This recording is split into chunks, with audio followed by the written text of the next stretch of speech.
à tous ces amis, c'est comment allez-vous, c'est Mickaël. Et on se retrouve aujourd'hui pour une nouvelle vidéo Lego. Non, ce n'est pas Furry Jumper, hein, contrairement à ce que la chemise pourrait indiquer. C'est bien Fatmoto 17, je vous rassure. Et il y a bien Nibla 30 avec son maillot du Bayern Munich. Voilà. Lui, c'est peut-être Thomas Müller ou Henri Kahn, je ne sais pas. Il fait la tronche, je ne sais pas pourquoi non plus. Ça va Nibla?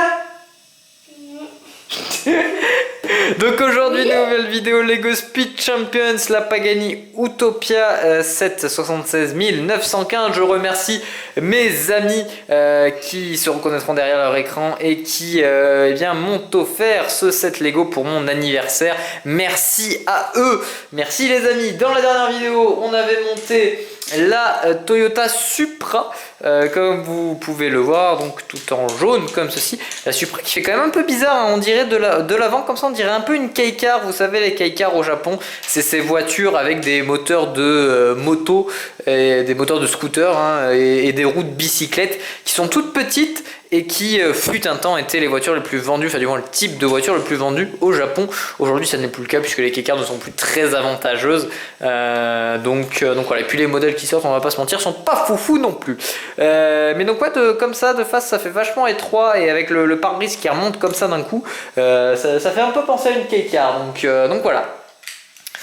Mais revenons à nos moutons, la Pagani Utopia remplaçante de la Huayra, donc sortie en 2022, cette Pagani Utopia remplaçante de la Huayra, comme je l'ai dit, qui est sortie en 2012, un modèle tous les 10 ans chez Pagani, hein, c'est la norme, puisque comme vous savez, le tout premier modèle de Pagani qui était la Zonda était sorti en 99 ou en 2000, et la Huayra avait été présentée en 2011, donc à peu près tous les 10 ans on a un nouveau modèle chez Pagani. Comme d'habitude chez Pagani, pour cette Utopia on retrouve un V12 AMG de 6 litres qui développe 864 chevaux et 1100 Nm de couple, 6 litres de cylindrée, j'ai oublié de le préciser, une voiture qui fait à peine 1,3 tonne, un petit peu moins. Et donc eh bien, grâce à tout ça, ça abat le 0 à 100 en 2 secondes 8 et ça atteint les 370 km/h de vitesse max. C'est juste exceptionnel, et comme d'habitude tout ça c'est fait main et c'est une œuvre d'art, cette Pagani, donc voilà. Petit tour du propriétaire, on commence sur le côté donc avec le devant, déjà j'ai oublié d'en parler, mais donc un petit visuel de la voiture, le logo Pagani et surtout en fond le siège Pagani à Modène en Italie. Sur le côté, l'appli, une petite pub pour l'appli Lego Life. En dessous, comme d'habitude, les petites phrases d'avertissement. Attention, ne pas donner ça au bébé de moins de 3 ans. Juste ici, on a donc un autre petit visuel de la voiture différent, hein, de celui-là. Et puis sur le dessus, on a donc un autre visuel de la voiture, cette fois-ci de profil. Et enfin, le pneu à l'échelle 1 pour avoir une idée de la taille de la voiture une fois montée. Derrière on a donc un autre visuel de la voiture, et là on voit vraiment la ressemblance avec la Huayra, comme il faut voir surtout sur le derrière. Là un autre petit visuel, et donc là un visuel de ce qui semble être la voiture en vrai, et là on peut voir très clairement la ressemblance avec la Huayra. Et pourtant sur les quelques recherches que j'ai fait sur ce véhicule, eh bien, j'ai trouvé des photos où le modèle ressemblait vachement moins à la Huayra. Alors c'est peut-être là, vu qu'elle est en gris, ça fait quand même vachement penser à ça. Bon, comme vous pouvez le voir, c'est déjà ouvert parce que j'ai eu un petit souci d'enregistrement de la vidéo, et donc eh bien j'ai déjà ouvert. Et donc dans ce carton, on avait plusieurs choses. On avait tout d'abord 2 petits sachets. Le sachet numéro 1 qui est donc désormais vide, comme vous pouvez le voir, qui contenait des grosses pièces, et 2 autres petits sachets, dont un qui est déjà ouvert et celui-là, voilà. Et puis on retrouvait également le sachet numéro 2 que vous voyez là, avec un autre petit sachet avec les jantes. Numéro 2 à l'endroit, c'est mieux. Voilà. Là, le châssis du véhicule, la base du véhicule, hein, comme vous pouvez le voir. Voilà. On avait également les petits stickers, les petits autocollants. Il y en a 8, mesdames et messieurs, il y en a 8. Vous connaissez ma grande histoire d'amour pour les autocollants sur les voitures Lego. Et puis donc enfin on a la notice qui fait 69 pages avec donc un petit visuel de la voiture. Et on a monté le personnage donc que vous allez pouvoir voir d'ici quelques instants. Le personnage